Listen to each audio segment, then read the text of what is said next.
अल्हम्दुलिल्लाह नहमदुहु व नस्तईनुहु व नस्तगफिरुहु व नु'मिनु बिही व नतवक्कलु अलैहि व नऊज़ु बिल्लाहि मिन शुरूरि अनफुसिना व मिन सय्यिआति अमालिना मन यहदिहिल्लाहु फला मुदिल्ल लहु व मन युज़लिल्हु फला हादिय लहु व अशहदु अल्ला इलाहा इल्लल्लाहु वहदहु ला शरीक लहु व अशहदु अन्न मुहम्मदन अब्दुहु व रसूलुहु या अय्युहल्लज़ीना आमनुत्तकुल्लाहा हक़्क़ तुक़ातिही व ला तमूतुन्न इल्ला व अंतुम मुस्लिमून या अय्युहन्नासुत्तक़ू रब्बकुमुल्लज़ी ख़लक़कुम मिन नफ़्सिन वाहिदतिन व ख़लक़ मिन्हा ज़ौजहा व बस्स मिन्हुमा रिजालन कसीरन व निसाअ वत्तक़ुल्लाहल्लज़ी तसाअलून बिही वल अरहाम इन्नल्लाहा काना अलैकुम रक़ीबा या अय्युहल्लज़ीना आमनुत्तक़ुल्लाहा वक़ूलू क़ौलन सदीदा युस्लिह लकुम अअमालकुम व यग़फ़िर लकुम ज़ुनूबकुम व मन युतिइल्लाहा व रसूलहु फ़क़द फ़ाज़ फ़ौज़न अज़ीमा अम्मा बादु फ़इन्न ख़ैरल हदीथि किताबुल्लाह व ख़ैरल हदी हदी मुहम्मदिन सल्लल्लाहु अलैहि वसल्लम व शर्रल उमूरि मुहदसातुहा व कुल्ल मुहदसतिन बिदअह व कुल्ल बिदअतिन ज़लालह व कुल्ल ज़लालतिन फिन्नार। औज़ु बिल्लाहिस समीइल अलीम मिनश शैतानिर रजीम बिस्मिल्लाहिर रहमानिर रहीम फ़क़द क़ाल अल्लाहु तबारक व तआला फ़िल क़ुरआनिल मजीद या बनी आदम ख़ुज़ू ज़ीनतकुम इंद कुल्ल मस्जिदिन व कुलू वशरबू व ला तुस्रिफ़ू इन्नहु ला युहिब्बुल मुस्रिफ़ीन।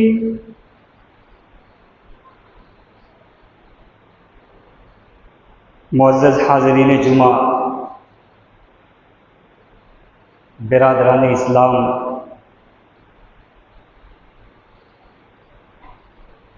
अल्लाह ताला का बेपाया फज़्ल व करम है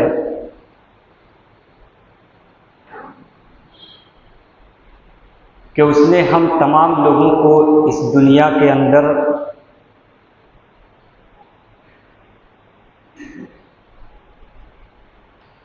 मुसलमान बनाकर पैदा किया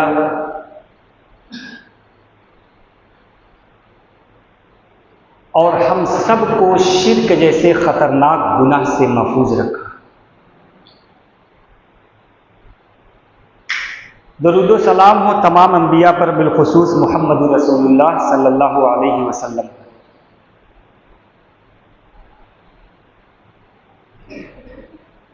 मुआशरे के अंदर एक बुराई बहुत ज़ोर शोर से फैल रही है, खुसूसन हमारे नौजवानों के अंदर ये और ही ज़्यादा दिन ब दिन तरक्की करती जा रही है।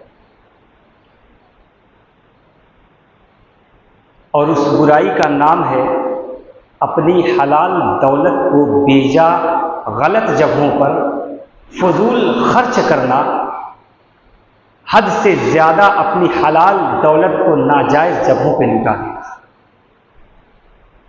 जिसको हम फजूल खर्ची के नाम से जानते हैं। लफ्ज़ फजूल खर्ची जब आप सुनेंगे तो आप ये सोचेंगे कि शराब पीना, तंबाकू खाना, सिगरेट नोशी या शादियों के अंदर 500 बारात लेकर जाना, 1000 किस्म के पकवान पकाना, यही फजूल खर्ची है।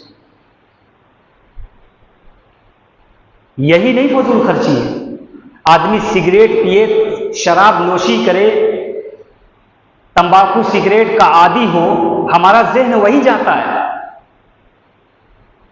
लेकिन आज कुरान की कुछ आयतों के जरिए मैं आपके सामने ये बात वाज़ेह करूंगा कि अगर अच्छे काम में भी आप हद से ज्यादा अगर खर्च कर रहे हैं तो ये भी फजूल खर्ची में शामिल है। मिसाल के तौर पर आपकी इस मस्जिद में एक माइक से काम चल सकता है, लेकिन आप अपनी बड़ाई दिखाने के लिए 10 माइक लगवाएं, 1000 माइक लगवा दें, 10 माइक लगवा दें, 10 लाउड स्पीकर लगवा दें लोगों की नजरों में अच्छा बनने के लिए, तो यह भी फजूल खर्ची के अंदर शामिल है। जुमे का दिन है, तमाम लोग बावजू होकर आए होंगे। अगर एक लोटे पानी में बाआसानी अच्छी तरीके से आ जाए, वजू को पूरा किया जा सकता है, इसके बावजूद आप 10-10 लोटे पानी से वजू बनाए, तो यह भी फजूल खर्ची के अंदर शामिल है। अगर आपके पास 2 बीघा जमीन है, उस जमीन के अलावा कोई मिल्कियत आपकी नहीं है, कुछ नहीं है उसके अलावा, और मस्जिद में जमीन की जरूरत है, बहुत अच्छा काम है कि आप अपनी जमीन को मस्जिद पे दे दें, लेकिन आप पूरी की पूरी जमीन मस्जिद पे दे रहे हैं और आप खुद रोड पे आ जा रहे हैं, आप खुद फकीर की जिंदगी गुजारने पर मजबूर हो जा रहे हैं, तो यह भी फजूल खर्ची के अंदर शामिल है। मैं कुरान की आयतों से ये चीजें साबित करूंगा। हम ये न सोचे कि हम सिर्फ सिगरेट नोशी, शराब नोशी, और हमारा नौजवान आजकल जो रेस्टोरेंटों पे, बड़े बड़े दरबारों और ढाबों पे जाके लाइन लगाए हुए हैं और 2-2 हजार का खाना खरीद कर आधा खा रहा है, आधा फेंक रहा है, यही फजूल खर्ची नहीं है। जब इस्लाम पे दीनी काम में भी आप अपना सब कुछ नहीं लुटा सकते, वो भी फजूल खर्ची हो सकता है, तो आप उसके बाद सोचिए कि शादियों में 10 किस्म के खाने पकवाना और कुछ खानों को खिलाना और बाकी फेंक देना, ये किस कदर फजूल खर्ची और किस कदर नाजायज हो सकता है। आइए कुरान की कुछ आयतें पहले आपके सामने पढ़ूंगा, अगर वक्त मिला तो कुछ और आपके सामने बातें रखी जाएंगी। पहली आयत सूरह आराफ आयत नंबर 31 आप उठाइए। अल्लाह रब्बुल आलमीन ने क्या कहा? या बनी आदम, अय आदम की तमाम औलाद, अय इब्ने आदम, अय इब्ने आदम, मुसलमानों का खिताब नहीं किया, पूरी दुनिया के तमाम इंसानों का खिताब किया। खुजू ज़ीनतकुम इंद कुल्ल मस्जिद, जब तुम मस्जिद में जाओ, जब अल्लाह के घर में जाओ, तो खूबसूरत लिबास पहनकर, साफ सुथरे होकर और पाको साफ होकर अल्लाह की मस्जिदों में जाएगा। उसके बाद कहा वकुलू, खाओ, अल्लाह ने जो रिज़्क दिया, मना नहीं किया अल्लाह ताला ने। वकुलू वशरबू, अल्लाह ने जो तुमको रिज़्क दिया है, जो हलाल कमाई दी है, जो अल्लाह ने तुमको दौलतें दी है, उसको खाओ, पियो, खिलाओ, पिलाओ, तमाम लोगों को खिलाओ, लेकिन वला तुसरिफू, इन कामों में हद से ज्यादा आगे बोलो मत बढ़ना, इसराफ मत करना, हद से तजावुज मत करना।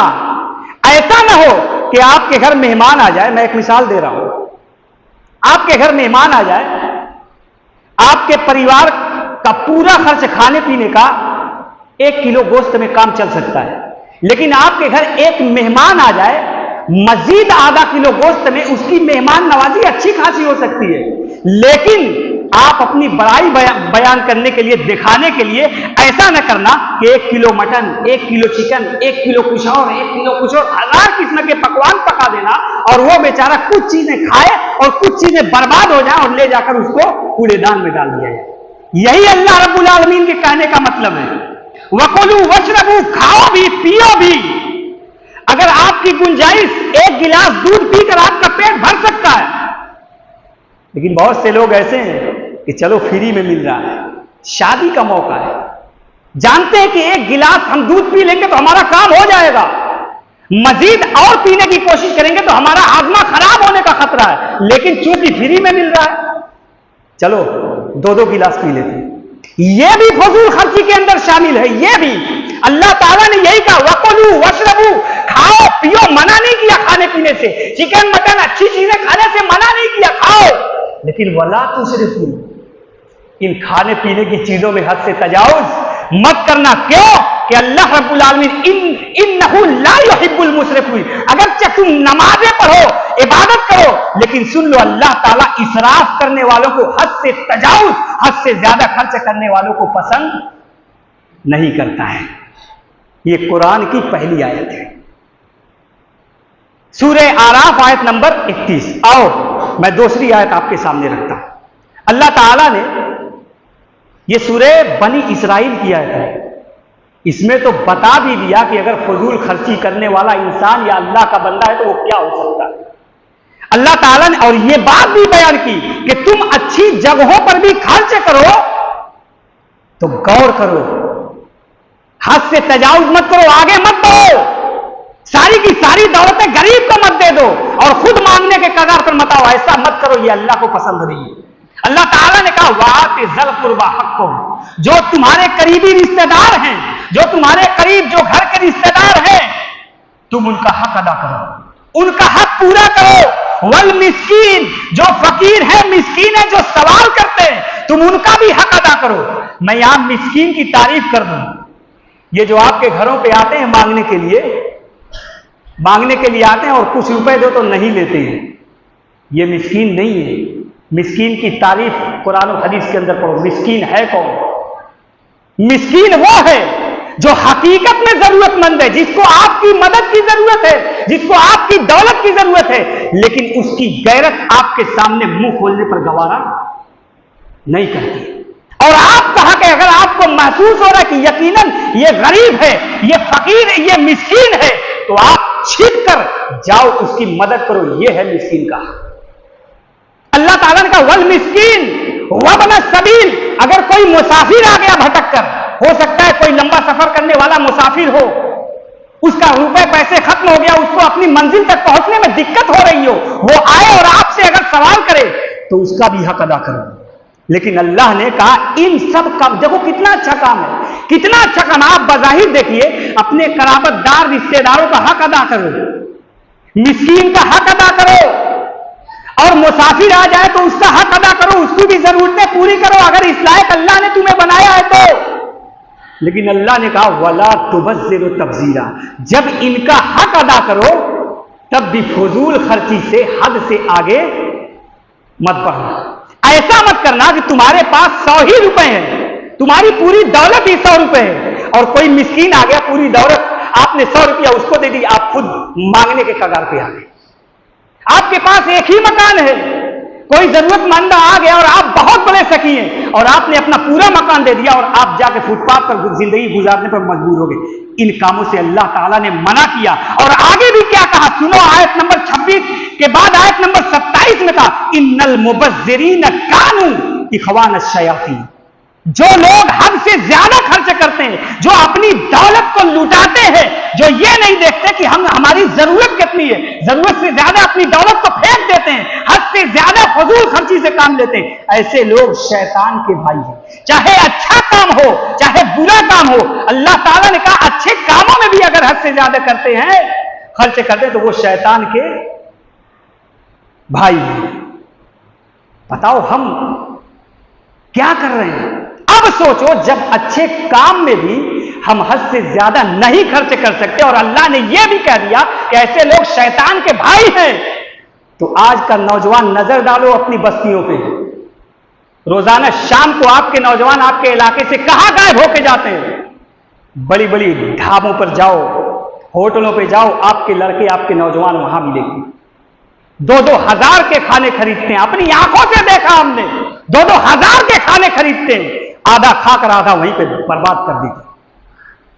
अब सोचो कि इन आयतों के तनाजुर में अपने आप का इम्तिहान लो कि हम कैसे नजर आ रहे हैं, क्या कर रहे हैं। जब अच्छे काम में भी हम हद से ज्यादा दौलत नहीं लुटा सकते, तो इन सब कामों में हम किस कदर पकड़ अल्लाह रब्बुल आलमीन हमारी करेगा, अपनी खैर मनाओ। अल्लाह ने आगे और कहा इन्नल मुबज़्ज़िरीन कानू इख़वान शयातीन, यहीं पे बस नहीं किया कि फजूल खर्ची करने वाला, हद से ज्यादा दौलत को लुटाने वाला शैतान का भाई है।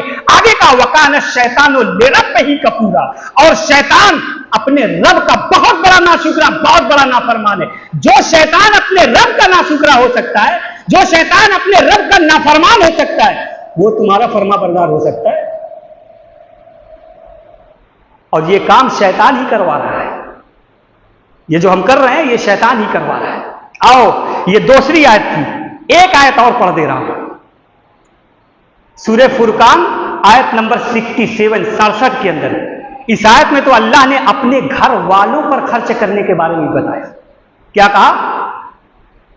वल्लज़ीन इज़ा अनफ़क़ू लम युसरिफ़ू वलम यक़्तुरू वकान बैन ज़ालिका क़वामा। ऐ लोगों, जब तुम अपनी बीवी अपने बच्चों पर खर्च करो, जब उनको खिलाओ पिलाओ कपड़े पहनाओ उनकी जरूरत को पूरा करो, तो हद से ज्यादा मत खर्चा करो। इसकी बात इसको मैं इतनी आसानी से खुलासा कर दूं ताकि तमाम लोग समझ जाएं। अगर आपकी हैसियत अपनी बीवी को 1000 का सूट पहनाने की है, लेकिन आप अपने दोस्त में अपनी पहचान बनाने के लिए, अपने दोस्तों में अपनी बड़ाई दिखाने के लिए अपनी बीवी को 5-5 हजार का सूट पहना रहे हैं और अपनी दौलत को बेजा अपनी हैसियत से ज्यादा खर्चे कर रहे हैं, इससे भी अल्लाह ताला ने मना किया है। आगे और कहा वलम यक़्तुरू, कंजूसी भी मत करो। अल्लाह ने कहा ज्यादा भी मत खर्च करो और कंजूसी भी मत करो। यानी अगर आपकी हैसियत 1000 का सूट पहनाने की है तो 500 का कपड़ा अपने बच्चों को मत पहनाओ, इससे भी मना किया। अगर आपका बेटा बीमार हो जाए और उसको अच्छे इलाज की जरूरत है, बड़े मुआलिज बड़े डॉक्टर की जरूरत है, लेकिन आपको चूंकि दिख रहा है कि अभी मैं बड़े डॉक्टर बड़े हॉस्पिटल में ले जाऊंगा अपने बच्चे को तो बहुत ज्यादा बिल बनेगा, चलो बगल में होम्योपैथ का डॉक्टर है 50 रुपए की दवा लाते हैं, इसी से काम चलाते। ऐसा भी करने से अल्लाह ने मना किया है। चिकन की दुकान है, मैं और आसानी से बता दे रहा हूं, चिकन की 2 दुकान हो, एक दुकान पे 200 रुपए किलो गोश्त हो, एक दुकान पे 100 रुपए किलो गोश्त हो, लेकिन आपने जब पूछा यहां 100 रुपए में क्यों मिल रहा है, पता लगा बर्ड फ्लू है। लेकिन आपने सोचा 200 में 2 किलो मिल रहा है, अरे बर्ड फ्लू है तो क्या हुआ, चलो यही लेकर खिलाते हैं। इससे भी अल्लाह ने मना किया है। क्या कहा? वलम यक़्तुरू, कंजूसी भी मत करो। अल्लाह ने दोनों चीजों को सामने रखा कि हद से ज्यादा अपनी दौलत को बर्बाद भी मत करो और अपना हाथ रोको भी मत, कंजूसी भी मत करो। तो करो क्या? वकान बैन ज़ालिका क़वामा, इन दोनों के दरमियान बीच का रास्ता इख्तियार करो, दोनों के दरमियान का रास्ता इख्तियार करो। तो मैं समझता हूं कि इन 3 आयतों से आपको मालूम हो गया होगा कि फजूल खर्ची क्या है। अब तो आप समझ गए होंगे कि फजूल खर्ची क्या है। दीन पर भी आप नहीं लुटा सकते। मैंने कहा आप जमीन, एक ही बीघा जमीन हो और पूरी जमीन आपको मस्जिद पे देना हो तो आप पूरी जमीन भी मस्जिद, मदरसे और इस्लाम के रास्ते में नहीं दे सकते। साहबे किराम ने भी चाहा कि हम अपनी पूरी की पूरी दौलत अल्लाह के नबी को दे दें, लेकिन जाओ बुखारी के सफ़हात और हदीसों के वाक़ियात पढ़ो, आपको मालूम होगा कि अल्लाह के नबी सल्लल्लाहु अलैहि वसल्लम ने वहां भी सख्ती से मना कर दिया कि नहीं है साहबा, तुम्हें ऐसा काम करने की जरूरत नहीं है, तुम्हें हद से ज्यादा अपनी दौलत को खर्च करने की जरूरत नहीं है। हजरत उस्मान का वो वाकया देखो जब अल्लाह के नबी को दीन के ऊपर जरूरत पड़ी और कहा, साहबे किराम सामने बैठे हुए हैं, अल्लाह के नबी ने कहा कि कौन है जो आज इस्लाम को जरूरत है, अपनी दौलत और अपने साजो सामान से कौन इस्लाम की मदद कर सकता है, जरा पढ़ो वो वाकया। हजरत उस्मान खड़े हुए, कहा मैं 100 ऊंट दे रहा हूं। क्या कहा? ऐ अल्लाह के नबी लिखिए, मैं 100 ऊंट दे रहा हूं अल्लाह की राह में। बैठ गए, कहा उस्मान बैठ जाओ। सेकेंड टाइम, दूसरी मरतबा अल्लाह के नबी ने सवाल किया, और कोई है जो इस्लाम में दे? दूसरी मरतबा भी हजरत उस्मान खड़े हुए। अब जब वो वाकया पढ़ेंगे तो मालूम होगा 7 मरतबा हजरत उस्मान खड़े हुए और 7 मरतबा कहा अल्लाह के नबी मैं 100 ऊंट और दे रहा हूं। अल्लाह के नबी समझ गए कि अगर मैं सवाल करता रहूंगा तो उस्मान खड़े होते जाएंगे और उस्मान की सारी दौलत इस्लाम पे खर्च हो जाएगी।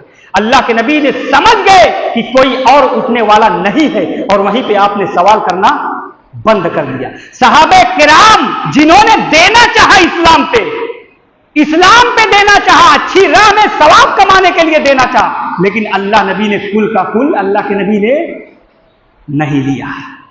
आओ एक ऐसा वाकया आपके सामने रखता हूं, एक ऐसा वाकया, उसके बाद जाना, मैं जानता हूं कि हमारे इस बयान का कोई रिजल्ट निकलने वाला नहीं है, कुछ नहीं होने वाला, कुछ नहीं होने वाला। वो नौजवान जो जाते हैं वो मेरी इन बातों से रुकने वाले नहीं है। आदत है वो रोजाना वहीं पहुंचेंगे, वो वही करेंगे जो उनको करना है, वो वहीं जाएंगे जहां उनको जाना है। मुझे मालूम है कि इसका कोई रिजल्ट निकलने वाला नहीं है, लेकिन चूंकि हमारे दीन की बात है, मैं ये बात आपके सामने करके जाऊंगा। उठाओ बुखारी, हजरत साद इब्ने अबी वक्कास बीमार हो गए, बहुत ज्यादा बीमारी ऐसी कि उनको लगा कि अब मैं बचने वाला नहीं हूं। अल्लाह के नबी को मालूम हुआ। अल्लाह के नबी बतौर इयादत हजरत साद इब्ने अबी वक्कास के घर गए। उनके करीब बैठे हैं, देख रहे हैं बहुत ज्यादा बीमार है, बीमारी कुछ ज्यादा ही हो गई थी। हजरत साद इब्ने अबी वक्कास ने कहा, ऐ अल्लाह के नबी, मैं आपसे कुछ कहना चाहता हूं। कहा, कहो क्या बात है? कहा, अल्लाह के नबी, मेरी बीमारी इस कदर हो गई है कि मुझे लगता है कि अब मैं बचने वाला नहीं हूं, अब मेरी मौत करीब है, मुझे लगता नहीं कि मैं कुछ ज्यादा दिनों तक जिंदा रहूंगा। हजरत मोहम्मद रसूलुल्लाह सल्लल्लाहु अलैहि वसल्लम ने कहा, ऐ साद, तुम ऐसे नहीं कह सकते। क्यों? कि बीमारी और शिफा दोनों का मालिक अल्लाह रब्बुल आलमीन है। कोई भी बीमार हो, अगर अल्लाह ताला ने तुम्हारी जिंदगी और अगर रखी होगी तो तुमको अल्लाह ताला शिफा देगा, और अगर इसी बीमारी की वजह से तुम्हारी वफात और तुम्हारी मौत आने वाली है तो फिर हमारी दुआएं भी तुम्हारे कोई काम ना आएंगी। ऐसा तुम क्या कहना चाहते हो, कहो। हजरत साद इब्ने अबी वक्कास ने कहा, ऐ अल्लाह के नबी, ये मेरा मकान है, इसके अलावा और भी मेरे पास जमीन है, मेरे पास बागात भी है, मेरे पास खेत भी है, और मेरे घर में दौलत भी रखी हुई है। मेरी एक ही बेटी थी, और वो बेटी दूसरे घर की होगी, उसकी भी शादी होगी। ऐ अल्लाह के नबी, मैं कहना यह चाहता हूं कि मैं ये तमाम खेत, बागात, मकान, जमीनों, जायदाद मैं अल्लाह की राह में देना चाहता हूं। ये कितना अच्छा काम है। अब मेरी जिंदगी भी ज्यादा नहीं रही, मुझे लगता है अब मैं बचने वाला नहीं हूं। ऐ अल्लाह के नबी, मैं ये तमाम चीजें, ये जमीन, ये मकान, ये जायदाद, ये सब चीजें मैं अल्लाह की राह में देना चाहता हूं। अल्लाह के नबी ने कहा, ऐ साद, तुम ऐसा नहीं कर सकते। ऐ साद, तुम ऐसा नहीं कर सकते हो। तुम अपनी जिंदगी में अपनी प्रॉपर्टी, अपनी जमीनों, जायदाद और ये खेत, बागात, सब का सब अल्लाह की राह में नहीं दे सकते हो। कहा, अल्लाह के नबी, तब क्यों नहीं दे सकता? कहा, नहीं, तुम सब का सब नहीं दे सकते। हजरत साद ने कहा, चलो ऐ अल्लाह के नबी, मैं अपने जमीन, मकान, जायदाद, बागात, खेत, तमाम चीजों का, अपनी पूरी प्रॉपर्टी के 3 हिस्से करता हूं, और 2 हिस्से इस्लाम पे दे देता हूं, 2 हिस्से अल्लाह की राह में दे देता हूं, 1 हिस्सा अपने लिए रोक लेता हूं। अल्लाह के नबी ने कहा, ऐ साद, तुम ऐसा भी नहीं कर सकते, अभी भी नहीं दे सकते हो। कहा, अल्लाह के नबी, क्यों, अभी भी ज्यादा है? कहा, ऐ साद, तुम इतना भी नहीं दे सकते। हजरत साद इब्ने अबी वक्कास ने फिर कहा कि अल्लाह के नबी, चलिए ठीक है, मैं अपने जमीन, जायदाद, अपनी मिल्कियत के आधे हिस्से कर लेता हूं, 2 जगह तकसीम कर लेता हूं, 1 हिस्सा अल्लाह की राह में दे देता हूं, 1 हिस्सा अपने लिए रोक लेता हूं। अल्लाह के नबी ने कहा, साद, तुम ऐसा भी नहीं कर सकते। तुम अपनी जमीनों, जायदाद का आधा हिस्सा भी नहीं दे सकते हो। उसके बाद हजरत साद ने फिर कहा, चलिए अल्लाह के नबी, मैं फिर 3 हिस्से करता हूं, अपने जमीन, जायदाद, अपने बागात, तमाम अपनी मिल्कियत के 3 हिस्से करता हूं। मैं 1 हिस्सा अल्लाह की राह में देता हूं और 2 हिस्सा अपने लिए रोक लेता हूं। पहले तो कहा 3 हिस्सा करता हूं, 2 हिस्सा अल्लाह की राह में देता हूं, 1 हिस्सा अपने लिए रोक लेता हूं। दूसरी मर्तबा कहा कि आधा कर लेता हूं, 1 हिस्सा अल्लाह की राह में, 1 अपने लिए। अब कह रहे हैं कि मैं 3 हिस्सों में तकसीम करता हूं और 2 हिस्सा अपने लिए रोक लेता हूं और 1 हिस्सा अल्लाह की राह में दे देता हूं। उसके बाद अल्लाह के नबी ने कहा, हां, 1/3 यानी 3 हिस्सों में से 1 हिस्सा जो जिसका तुम हक रखते हो, अगर ये चाहो तो तुम इस्लाम की राह में, अल्लाह की राह में दे सकते हो। लेकिन अगर मेरी मानो तो ये भी ज्यादा है, अगर मेरी मानो तो ये भी ज्यादा। इस वाक़े को बयान करने का मतलब यह है कि जब अल्लाह की राह में भी अपने जमीन, जायदाद, अपनी मिल्कियत, अपनी दौलत, सब की सब नहीं लुटाई जा सकती है। फिर बताओ ऐसी जगहों पे जहां मक्कारियां, अय्याशियां, बेपर्दगी, बेहयाई आम हो, उन जगहों पे जहां हमारा नौजवान जाकर उन बेहयाइयों को देखने के लिए, उन बेपर्दगियों के सामने अपनी जो है दौलत को उड़ाता फिरे, बताओ ये चीजें कहां से जायज हो सकती है? मुझे जवाब दो कि ये चीजें कहां से जायज हो सकती हैं, जहां हमारी मुसलमान माएं बहनें भी जाती हैं अपने बेपर्दगी को आया करते हुए, बेपर्दगी को आम करते हुए, बेपर्दगी को लोगों के सामने निछावर करते हुए अपनी बेहयाई की नुमाइश करती है। वहां हमारा नौजवान अपने बाप की हलाल कमाई, मेहनत की कमाई, पसीने की कमाई ले जाकर उन बेहया लोगों के सामने अपनी दौलत को उड़ाता फिरे। बताओ ये चीजें कहां से जायज हो सकती हैं? क्या आपने वहां नहीं देखा कितनी बेहयाइयां होती हैं? वो औरतें जिनका नाम फातिमा, जिनका नाम कुलसूम, जिनका नाम रुकैया है, जो अल्लाह के नबी की बेटियों के नाम से अपना नाम रखी हुई है, उनके वालिदैन ने उनका नाम रखा हुआ है, वो रुकैया नाम की लड़कियां आज बेहया होकर इस नाम का जनाजा निकाल रही है। जाओ देखो जगहों की जहां, और उन जनाजों में उनकी इज्जत और आबरू को उछालने में कोई और नहीं, हमारा नौजवान शौक से जाता है, देखता है और वहां अपने बाप की कमाई को, पसीने की कमाई को उड़ाता है। अभी अगर वो कमाए, अगर वो दौलतें कमाए और वो मेहनत करे, समझ में आएगा कि ये कमाई कितनी मेहनत की है। लेकिन नहीं, फ्री की कमाई है, बाप ने दी है, जहां चाहो उड़ाओ। ये चीजें मेरे भाइयों, हमें अपना इम्तिहान लेने की जरूरत है, हमें अपना इम्तिहान लेने की जरूरत है। हमें अपने अंदर, अपने गरीबान में झांक कर देखने की जरूरत है कि जब अच्छे काम में भी, सवाब के काम में भी हम सब का सब लुटा नहीं सकते, तो इसके बाद बीड़ी, सिगरेट, पान, तंबाकू, शराब नोशी, इन कामों में हमें किस कदर कदगन लगाने की जरूरत है और अपनी दौलत को बचाने की जरूरत है। आइए अल्लाह रब्बुल आलमीन से दुआ करते हैं कि अल्लाह ताला हमें फजूल खर्च से बचने की तौफीक अता फरमाए। हमें अपनी दौलत को जायज जगहों पे और जायज तरीके से और सही तरीके से खर्च करने की तौफीक अता फरमाए। अल्लाह ताला हमें हलाल कमाई खाने कमाने की तौफीक अता फरमाए। जब तक जिंदा रखे, इस्लाम और ईमान पे जिंदा रखे, हमारा खात्मा भी हो तो ईमान पर हो। आमीन। वाखिर दावाना अनिल हम्दुलिल्लाहि रब्बिल आलमीन।